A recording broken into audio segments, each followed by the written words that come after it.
आम्ही नगराध्यक्ष पदासाठी सुद्धा अर्ज दाखल केलेला आहे आणि वार्ड क्रमांक 6 आणि 12 या दोन्ही ह्यातनं अर्ज आपण अर्ज भरलेले आहे. कोणते विकासाचे काम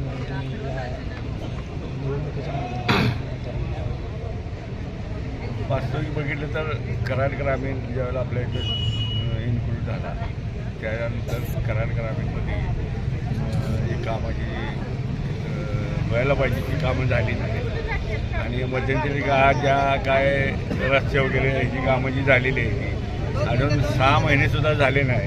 आणि ते रस्ते परत उकडायला लागले. या सगळ्याची चौकशी होऊन जे संबंधित ठेकेदार वगैरे असते त्यांनी ते रस्ते परत आपल्याला करून देण्याच्या संदर्भात आणि असे अनेक प्रश्न आहेत की कामं झाली पण ती कामाचा जो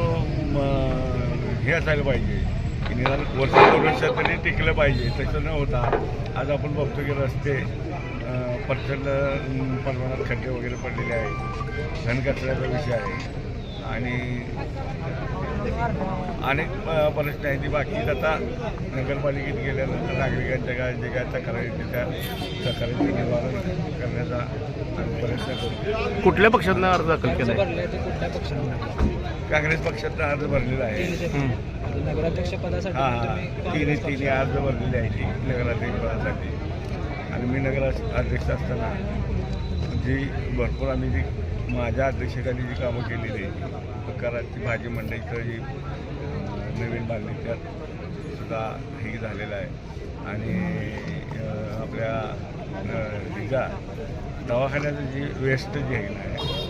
ती हे करण्यासाठी पाटील हॉस्पिटल आणि कराड नगरपालिका या विद्यमानाने तिथं आपण एक प्रकल्प जी उभा राहिला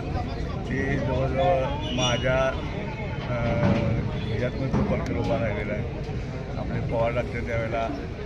पाटीललाही होते त्यांनी आम्ही म्हणून अनेक कामं आहे जी राहिलेली आहे ती करायची आहे ती जी झालेली निष्कृत दर्जाची राहिलेली आहे ती कशी आपल्याला हे करता येईल आणि प्रामुख्यानं जी योजना 24/7 पाण्याची योजना होती खर्च तर सगळा झाला पण अजून सुद्धा ती 24/7 पाण्याची योजना चालू नाही. या सगळ्या ज्या ह्याच्या गोष्टीत आम्ही पाठपुरावा करू आणि चौकशी लावून ही सगळी कामं कशात थांबली काय झालं सगळं आम्ही निश्चितपणे बाहेर काढून ती कामं करून घेऊ आणि येत्या काळात घनकचरा पाणी अशा जे का